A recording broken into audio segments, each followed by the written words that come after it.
Senator from Vermont. Thank you. Mr. President, it's important, I think, that we acknowledge a very simple truth that few people can disagree with, and that is we are living at this moment in the most difficult time of our lives. And I say to the American people, if you are feeling anxious, feeling depressed, if you are feeling overwhelmed, if you're feeling confused, if you are feeling angry, you are not alone. Many millions of Americans feel exactly the same way. This pandemic has had a devastating and horrific impact upon our country. Over 900,000 people have died from COVID, and tens of millions have been made ill. Many thousands of workers have lost their jobs simply because they went about doing their jobs. They had to go to work. They were critical workers, and many thousands died as a result. And in the midst of the pandemic, in an unprecedented way, millions of other workers have chosen to find new employment paths. They've given up their old jobs. But it's not just working people who have been impacted. It has been a terrible time for the young people of our country. The education of our younger generation, from childcare to graduate school, has been severely disrupted in a way that we have never seen in the modern history of this country. But again, it's not just for workers or the children, it is for elderly people. You have senior citizens in this country who have died at alarmingly high rates, but in addition to that, they have been isolated over the last several years because of fear of catching the virus, which means that they can't come in contact with their kids or their grandchildren. They can't get out of the house, and they are hurting as a result. In America today, it is no great secret, it's an issue we're trying to deal with, that mental illness is on the rise, as is drug addiction, alcoholism, and domestic violence. In other words, these are difficult and, in fact, unprecedented times within our lives. But what I want to point out this afternoon is that while the vast majority of people in our country are hurting emotionally, they're hurting economically, these are not difficult times for everybody. That's an important point to be made. In fact, I want to start off with, if I might, some really, really good news if you are a billionaire in this country or a CEO of a large corporation. For those people, these times have not been bad. They, in fact, have been very, very good. In fact, if you are one of the very richest people in this country, this moment right now has never been better for you than any time in American history. Today, corporate profits are at an all-time high, and CEOs, heads of large corporations, have seen huge increases in their compensation packages. And let me just give you a few examples. Everybody in America is worried about the high price of gas. We drive around, and today gas prices are higher than they were yesterday. But while gas prices are soaring,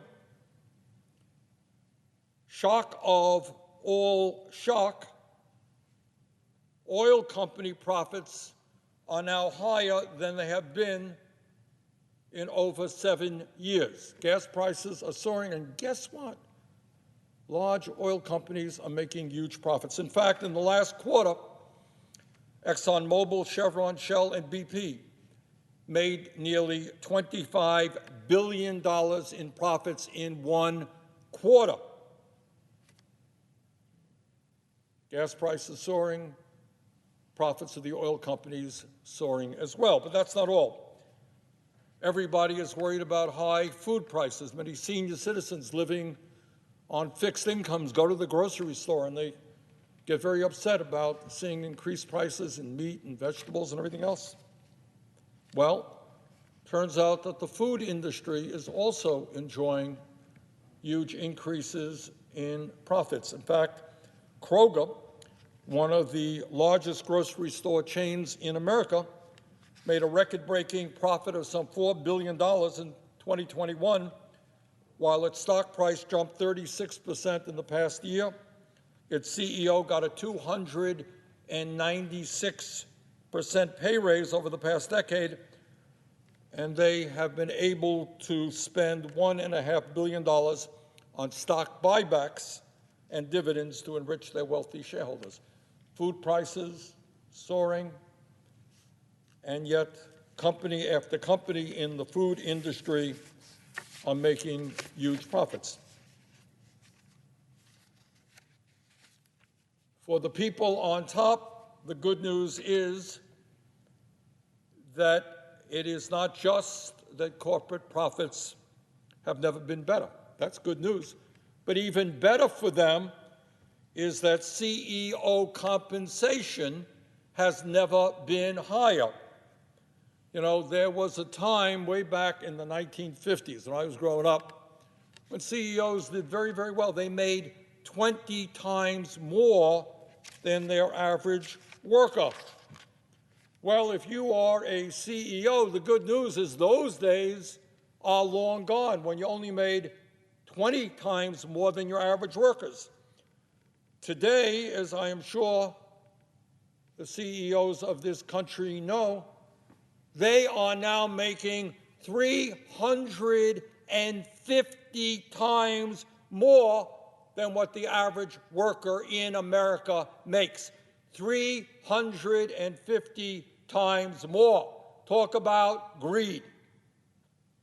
And by the way, at a time when we pay the highest prices in the world for prescription drugs, the really, really good news is that the CEOs of the top 8 pharmaceutical companies in America made over $350 million in compensation in 2020.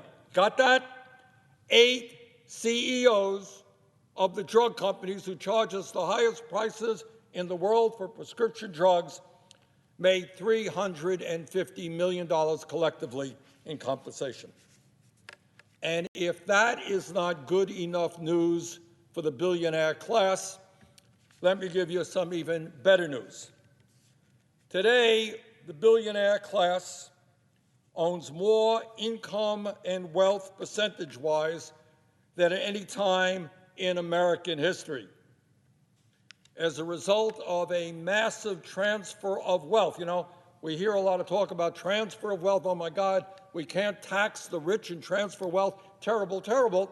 But there has been, over the last many decades, a huge transfer of wealth. The only problem is it's gone in the wrong direction from working families to the top 1%.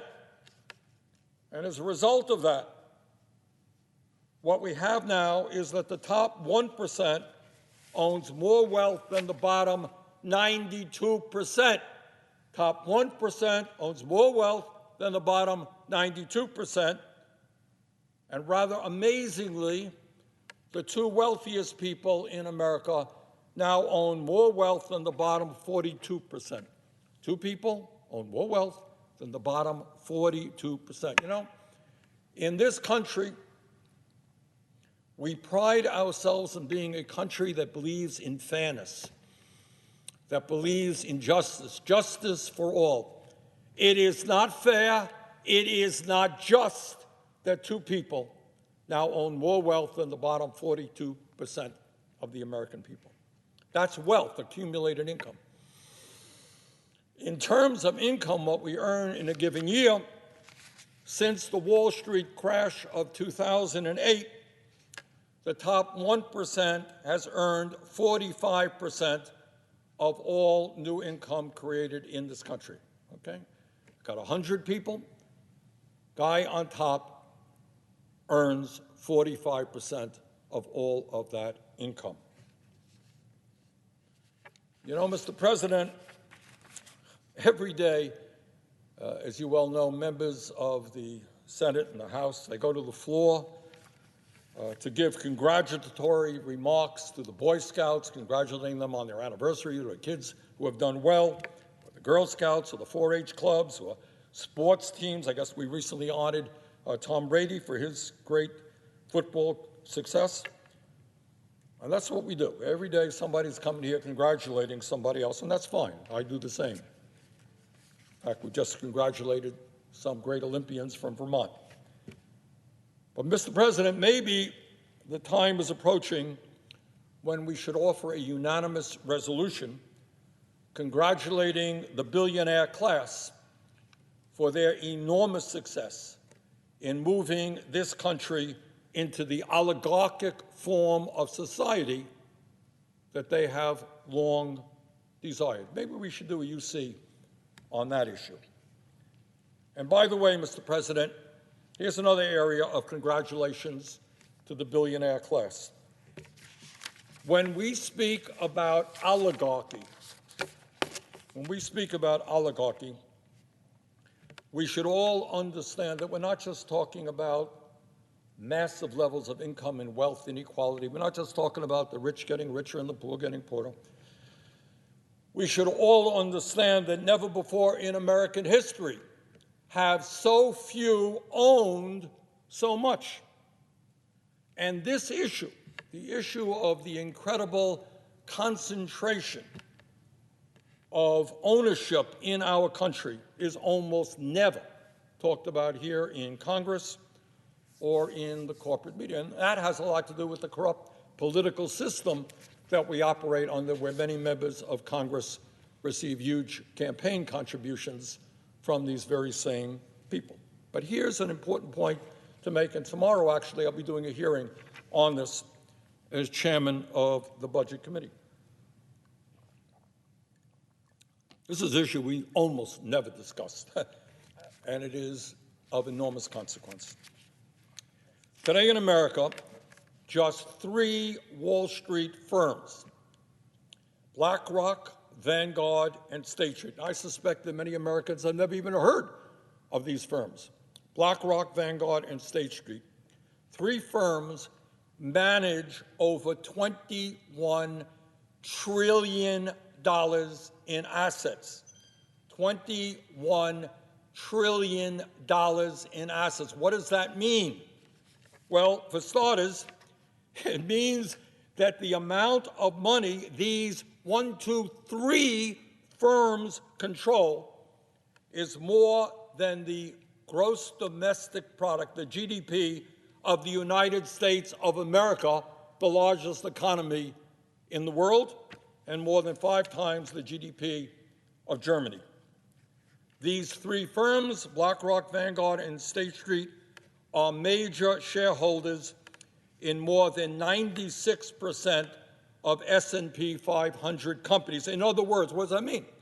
It means that they have significant influence over many hundreds of companies that employ millions of American workers. Now, it used to be, way back when, there was a company, Company X, owned by somebody. Nice guy, not a nice guy, good employer, bad employer. There was a person or a group of people who owned a company. That is rapidly changing in the oligarchic world that we are living, where a handful of Wall Street companies have major control over hundreds and hundreds of companies. You know, after the Wall Street crash, Mr. President, of 2008, I recall a lot of discussion about the wealth and the power of the big banks, the giant banks, and whether or not they were too big to fail. Huge amount of discussion. Well, today, These three firms, three Wall Street firms, are the largest shareholders in some of the biggest banks in America: J.P. Morgan Chase, Wells Fargo, and Citibank. In other words, these banks are also owned by a handful of Wall Street firms. What about transportation? You know, we all get on planes, we go here and there. Well, these three major Wall Street firms, BlackRock, Vanguard, and State Street, they are among the top owners of the four major airlines: United, American, etc. Well, what about health care?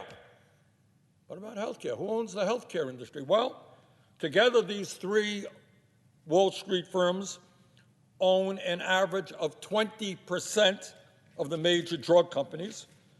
They also own many hundreds of nursing homes, hospitals, and emergency rooms. What about housing? Well, what we're seeing is a handful of Wall Street firms are now the major owners of rental housing in America at a time, by the way, when the cost of housing and rents are soaring in this country. And maybe, just maybe, if you haven't heard a whole lot about these issues, it might have something to do with the fact that a handful of Wall Street firms control half of the newspapers in America. And I think there is a reality which maybe says it all. And that is, during this terrible, terrible pandemic, when so many people have died and become ill and lost their jobs and missed school and suffered all of the isolation that this pandemic has brought about, 745 billionaires in America became more than $2 trillion richer. And that is, to my mind, the clearest example of the level of corporate greed that we are now experiencing. Desperate workers who live paycheck to paycheck are forced to go to work. They go to work in hospitals, they go to work in public transportation, they go to work in meatpacking plants, bus drivers, whatever they may be. And thousands of them have died on the job, while a handful of billionaires, 745, became more than $2 trillion richer. And when we talk about the growth of oligarchy in America, I talk about it, not a whole lot of other people here do, but when we talk about oligarchy in America, it is not just that the very rich are getting much richer. That's one thing. But the reality is that tens of millions of working class people, lower income people, in the wealthiest country on earth are suffering today under incredible economic hardship, desperately trying day to day to survive. 745 billionaires in the pandemic, $2 trillion increase in their wealth, tens of millions of Americans struggling hard just to survive. Today, nearly 40 million Americans live in poverty, and tonight, almost 600,000 people will be sleeping out on the streets or in homeless shelters. They have no apartments, no places in which to live. And here's an important fact to remember. In our country today, the average worker is making $42 a week less than he or she made 49 years ago. In other words, when you try to appreciate the anger that exists in this country, the discontent, it has a lot to do with the fact that the average American worker is worse off in terms of real inflation, weekly income, than was the case 49 years ago.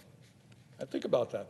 Think about how crazy that is, Think about all of the increase in technology and productivity that we have seen, where workers today are producing a lot more than they used to because of the new technology, and yet, because of a huge transfer of wealth and income, they are worse off than they were in 1973. Half of the people in our country today are living paycheck to paycheck, and tens of millions are an accident, a divorce, an illness, or a layoff away from economic devastation. In America today, we remain the only major country on earth not to guarantee health care as a right. And the result of that is we have a system in which over 80 million Americans are uninsured or underinsured, and tens of thousands die each and every year because they don't get to a doctor when they should. While many public schools throughout our country lack the resources to adequately educate our young people or pay their teachers the wages those teachers deserve, at the same time, we are the most heavily incarcerated nation on earth. We've got more people in jail than any other country. Meanwhile, 45 million Americans who did go to college, they saved up, they went to college, they are now drowning in $1.8 trillion in student debt. And I talk to those nurses and workers every day who say, Bernie, we've got to do something, because every month I'm paying hundreds and hundreds of dollars in student debt.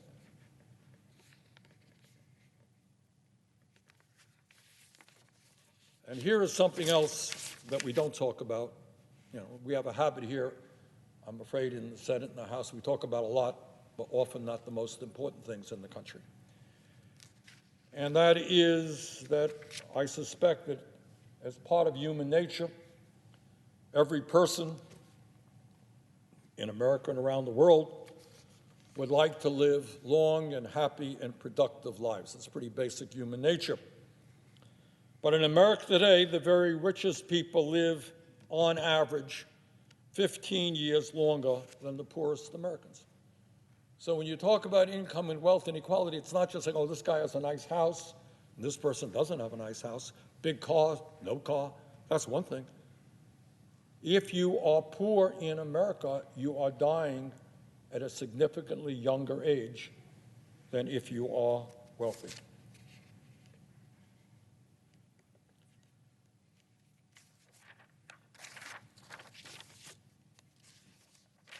Madam President,